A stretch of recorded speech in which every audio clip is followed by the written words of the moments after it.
வணக்கம் நண்பர்களே. இன்றைக்கி நம்ம இந்த பதிவில் அலாவுதீன் கில்ஜி ஆட்சியை கைப்பற்றுதல் அப்படின்ற டாபிக் தான் பார்க்க போகிறோம். ஸோ நண்பர்கள் எல்லோரும் லைக் பட்டனை டச் பண்ணிவிட்டு வீடியோவை கண்டினியூவாக முழுமையாக பாருங்கள். அலாவுதீன் கில்ஜி பார்த்திங்க அப்படின்னா 1296 தேவகிரியை தாக்கிட்டு திரண்ட செல்வத்தை கொள்ளையடிச்சிட்டு வருவார் அப்படின்றது நம்ம எல்லாருக்குமே தெரியும். இவர் எப்போ காராவுக்கு வந்து சேர்றாரு அப்படின்னு பார்த்தீங்க அப்படின்னா 1296 ஜூன் 2 அல்லது 3. ஸோ 2 விதமான டேட் இருக்குது. ஸோ நான் வந்து தமிழ்நாடு பாடநூல் கழகத்துடைய புத்தகத்தின் அடிப்படையில் 2 அப்படின்ற தேதியை வந்து எடுத்துக்கிறேன். ஸோ அந்த 3 அப்படின்ற தேதியும் அங்கீகரிக்கப்பட்ட புத்தகம் தான். ஸோ இருந்தாலும் நம்ம 2 அப்படின்ற தேதியை எடுத்துக்கலாம். இந்த அலாவுதீனுடைய இந்த படையெடுப்பு செயலானது சுல்தானுக்கு தெரிய வந்துடுது. ஸோ எப்போ அப்படின்னா அவர் வந்து குவாலியரில் இருக்கும் பொழுது அகமது சாப் என்ன சொல்லுவார் அப்படின்னா, நம்ம ஒரு படையை கொண்டு போயிட்டு சந்தேரி பகுதியில் வச்சு அவங்கள வழிமறித்து அந்த செல்வத்தை டெல்லிக்கு கொண்டு வந்துடணும் அப்படின்னு சொல்லிட்டு சொல்லுவார். அதுக்கு பக்ருதீன் கூர்ச்சி அப்படின்றவர் என்ன சொல்லுவார் அப்படின்னா, அவங்க கழகத்தில் ஈடுபடுறதுக்கு முன்னாடியே நம்ம வந்து இந்த மாதிரி தாக்குதல் தொடுக்கிறத வந்து அவங்களுடைய படைக்குள்ளே குழப்பத்தை ஏற்படுத்தும். அதனால் வீரர்கள் செல்வத்தோட காட்டுக்குள்ளே போவதுக்கு வாய்ப்பு இருக்குது. ஸோ அதனால் நமக்கு அந்த செல்வம் வந்து கிடைக்காம போகும். ஸோ அதனால் அவங்க என்ன பண்ணுறாங்க அப்படின்றத பார்த்துட்டு அதுக்கப்புறமா நம்ம செயல்படுறது தான் சிறப்பு. நம்ம பாதுகாப்புக்காக ஒரு கலகம் ஏற்பட்டால் அதை தடுக்கிறதுக்காக ஒரு படையை தயார் நிலையில் வச்சுக்கணும் அப்படின்னு சொல்லிட்டு சொல்லுவார். அதை அடுத்து பார்த்திங்க அப்படின்னா அலாவுதீன் கில்ஜி ஜலாலுதீனுக்கு ஒரு கடிதம் அனுப்புவார், மன்னிப்பு கடிதம். அதில் என்ன சொல்லுவார் அப்படின்னா, சுல்தானோட அனுமதியின்றி நான் தேவகிரிக்கு போனது தவறு. நான் கொள்ளை செல்வம் முழுவதுமேவும் சுல்தான்கிட்ட ஒப்படைக்கிறதுக்கு தயாராக இருக்கேன். சுல்தான் வந்து தன்னை மன்னிச்சிட்டதா அவரது கையொப்பமிட்ட ஒரு கடிதத்தை மட்டும் கொடுத்தா போதும் அப்படின்ற ஒரு மன்னிப்பு கடிதத்தை சுல்தானுக்கு அனுப்புவார். இதை படித்த சுல்தான் தான் வந்து அலாவுதீனை மன்னிச்சிட்டதாகவும் அவரை வந்து எந்த ஒரு தவறாக நான் நினைக்கல அப்படின்னு சொல்லிட்டு ஒரு கடிதம் எழுதி அதை 2 பிரபுக்கள்கிட்ட கொடுத்து அலாவுதீன் கில்ஜிக்கிட்ட அனுப்பி வைப்பார். ஸோ அந்த பிரபுக்களுக்கு வந்து அப்போ தான் தெரியும், அந்த காராவுக்கு போனதுக்கப்புறம் தான் தெரியும் இந்த காராவோட ஆளுநர் நம்ம சுல்தானை எந்த அளவுக்கு ஏமாற்றிக்கிட்டு இருக்காரு அப்படின்ற செய்தி. ஆனால் அந்த தகவலை சுல்தான்கிட்ட எப்படியாவது தெரிவிக்கணும் அப்படின்னு சொல்லிட்டு முயற்சி செய்கிறாங்க. ஆனால் அவங்களால முடியல. காரணம் என்ன அப்படின்னு பார்த்தீங்க அப்படின்னா, அந்த 2 பிரபுக்களையுமே தன்னோட கண்காணிப்பு கீழே காராவிலேயவும் வச்சுக்கிறாரு அலாவுதீன் கில்ஜி. ஸோ அதுக்கப்புறமா பார்த்தீங்க அப்படின்னா இன்னொரு கடிதம் ஒன்று தன்னுடைய சகோதரன் உலுக்கான்ற பெயர் பெற்ற அல்மாஸ் பெக்குக்கு ஒரு கடிதம் ஒன்று அனுப்புகிறாரு. அதில் என்ன சொல்கிறாரு அப்படின்னு பார்த்தீங்க அப்படின்னா, தன்னை சுல்தான் நேரடியாக வந்து டெல்லிக்கு கூட்டிகிட்டு போகணும், அப்படி இல்லை அப்படின்னா தான் இறக்கிறது தவிர வேறு வழி இல்லை அப்படின்னு சொல்லிட்டு அந்த கடிதத்தில் குறிப்பிட்டிருப்பார். இதுக்கு முன்னாடியவும் ஒரு மாற்று திட்டம் ஒன்று அலாவுதீன் கில்ஜி ஏற்பாடு செஞ்சுருப்பார். அந்த அலாவுதீன் அதாவது ஜலாலுதீனுக்கு ஒரு முதல் கடிதம் அனுப்புனார் இல்லையா, அதுக்கு முன்னாடியவும் என்ன அப்படின்னா, ஒன்று சுல்தான் தன்னை மன்னிக்கலை அப்படின்னா படையெடுத்து வர்றாரு அப்படின்னு தெரிஞ்சது அப்படின்னா இங்கே இருந்து காராவிலேருந்து தப்பிச்சு போய் சரோ அப்படின்ற ஆற்றை கடந்து லக்னோத்தில் போய் சுதந்திர அரசை அமைக்கிறது அப்படின்ற ஒரு திட்டத்தை வந்து வச்சுருப்பார். அதற்காக என்ன பண்ணுவார் அப்படின்னா, சாபர்கான் தலைமையில் தன்னுடைய படை அந்த சரு அப்படின்ற ஆற்றை கலந்து செல்வதற்கு வேண்டிய படகுகளோட காத்திருக்க செஞ்சுருப்பார். இந்த அல்மாஸ்பெக் அப்படின்றவர் யார் அப்படின்றத பார்த்துடலாம். இந்த அல்மாஸ்பெக் வந்து அலாவுதீன் கில்ஜியோடைய சகோதரர் அப்படின்னு சொல்லிட்டு பார்த்தோம். இவர் தான் ஜலாலுதீனுடைய மற்றொரு மகளை திருமணம் செய்தவர். இவர் அந்த டைமில் டெல்லியோடைய குதிரைப்படை தலைவராக இருப்பார். ஸோ இவர் தன்னுடைய சகோதரர் அனுப்பின கடிதத்தை மன்னர் ஜலாலுதீன் கில்ஜிட்ட காமிக்கிறாரு.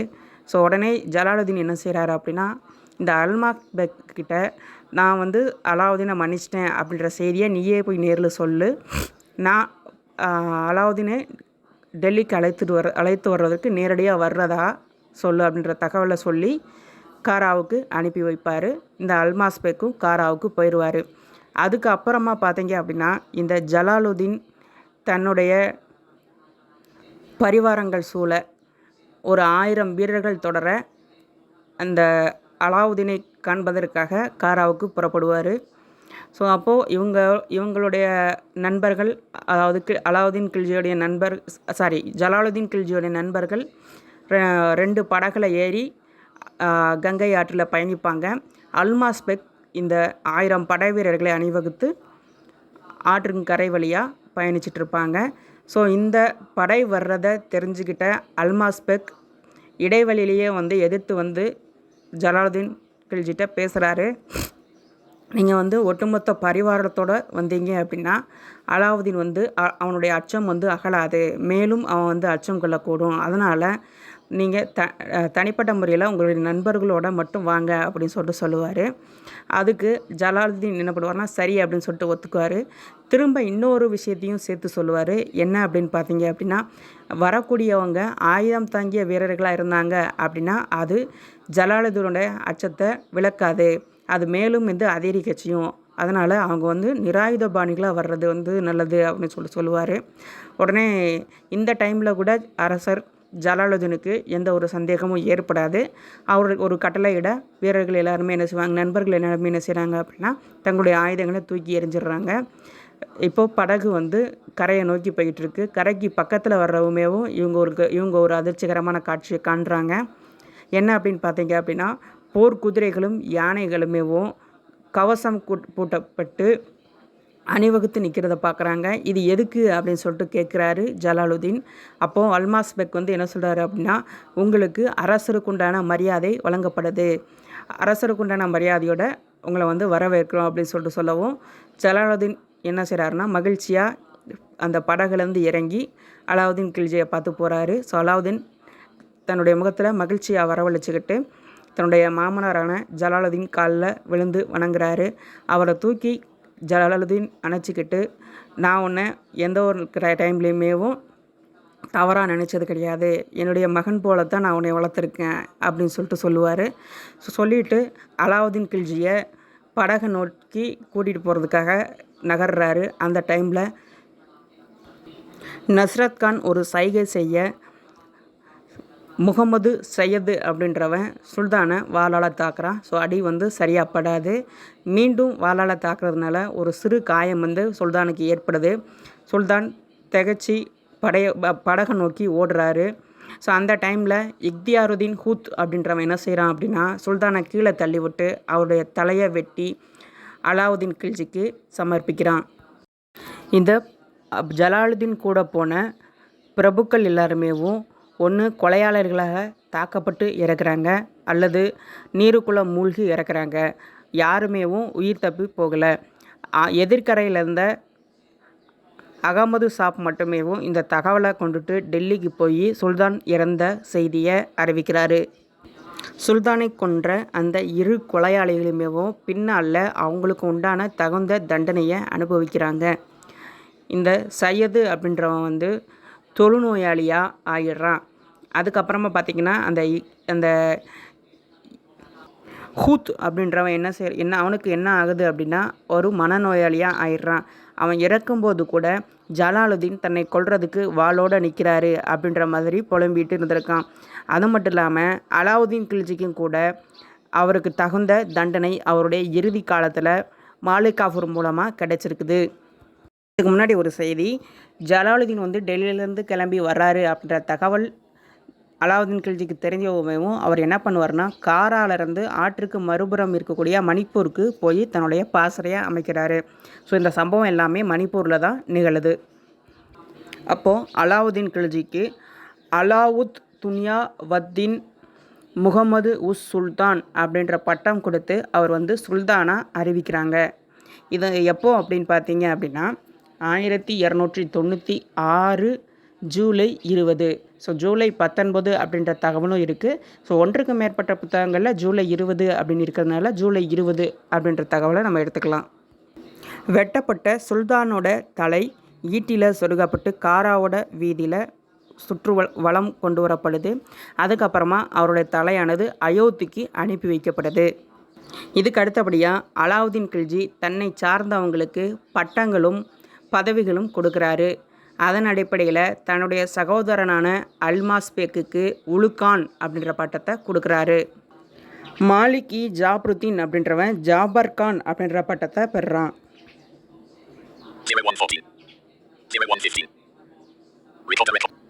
மலிக் சஞ்சார் அப்படின்றவன் அலப் கான் அப்படின்ற பட்டத்தை பெறுறான். அதுக்கு அடுத்தபடியாக Record the record post 0126. 0128. Record the record. Malik இ நஸ்ரத் சாலே அப்படின்றவனுக்கு நஸ்ரத் கான் அப்படின்ற பட்டம் வழங்கப்படுது. அது மட்டும் இல்லாமல் தாங்கிட்ட இருந்த அமீர்கள் எல்லாருக்குமேவும் மாலிக் அப்படின்ற பட்டம் கொடுக்குறாரு. ஸோ நெருங்கிய நண்பர்கள் பிரபுக்களுக்கு அமீர்களாக உயர்த்தப்படுறாங்க. அடுத்தபடியாக இவர் வந்து படை திரட்டுற முயற்சியில் ஈடுபடுறாரு.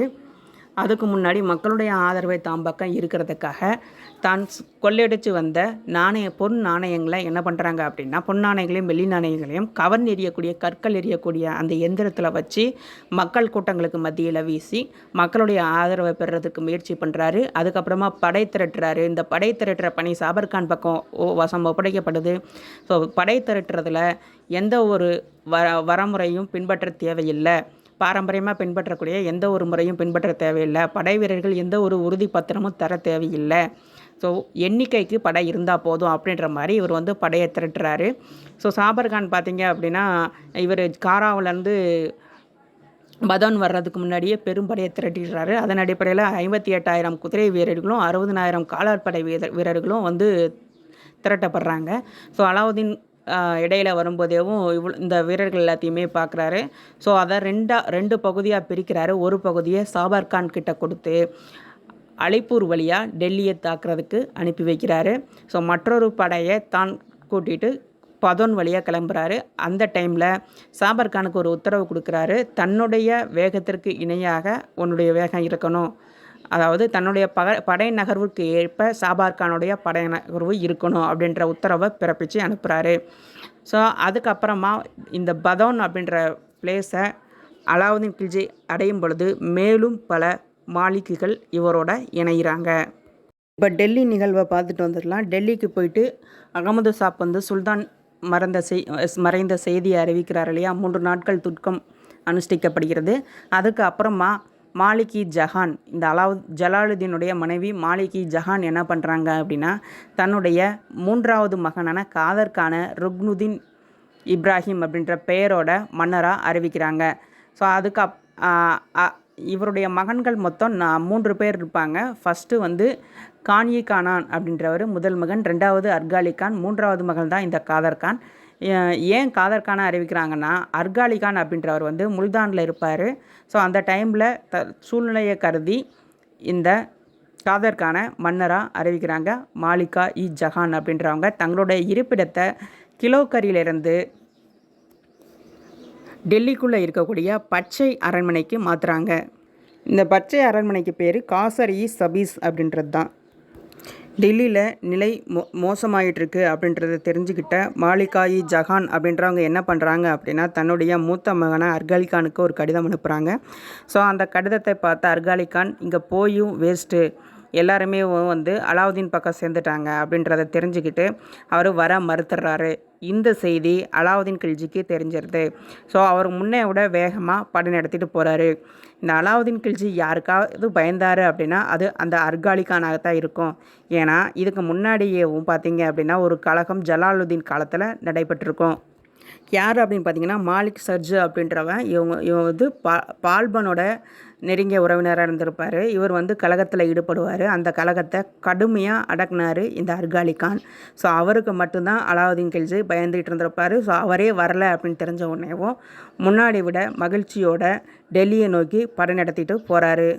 நம்ம ஏற்கனவே பார்த்தோம் சில மாலிக்குகள் வந்து அவரோட இணைகிறாங்க அப்படின்னு. அந்த ஜலாலி பிரபுக்கள் யார் அப்படின்னு பார்த்தீங்க அப்படின்னா, மாலிக் உல் முல் கூர்ச்சி, மாலிக் அபாஜி, மலிக் உஸ்மான், மாலிக் உமர் சுர்கா. ஸோ இவங்க எல்லாருக்குமேவும் திரண்ட செல்வம் வந்து பரிசாக வழங்கப்படுது அலாவுதீன் கில்ஜியால். ஸோ படை தொடர்ந்து நகருது. அந்த டைமில் பெரும் மழை வந்து பெஞ்சிக்கிட்டு இருக்கு. ஆறுகள் எல்லாமே நீர் திரண்டு வெள்ளமாக போயிட்டுருக்கு. ஸோ அந்த டைமில் மீரட் அப்படின்ற பிளேஸ் வழியாக பக்பாத் அப்படின்ற இடத்துல இந்த யமுனை நதியை அலாவுதீன் கில்ஜி கடந்து ஸ்ரீ அப்படின்ற இடத்துல தன்னுடைய பாசறையை அமைக்கிறாரு. ருக்னுதீனுக்கு வேறு வழியே இல்லை, படையை வெளியில் கொண்டு வந்து தாக்குதல் தொடுக்கிறத தவிர. ஸோ ஒரு நாள் வந்து தன்னுடைய படையோட டெல்லி கோட்டையை விட்டு வெளியில் வர்றாரு. அன்று இரவே பார்த்தீங்க அப்படின்னா ருக்னுதீன் படையில் இருந்த பெருவாரியான வீரர்கள் ஆப்போசிட்டில் இருக்கக்கூடிய அலாவுதீன் கில்ஜியோட போய் சேர்ந்துடுறாங்க. ஸோ உடனேவும் இந்த ருக்னுதீன் ஃபெரோஸ் என்ன பண்ணுறாருன்னா அகமது சாப், மாலிகாயி ஜஹான், அதுக்கப்புறம் பார்த்திங்கன்னா குத்லு.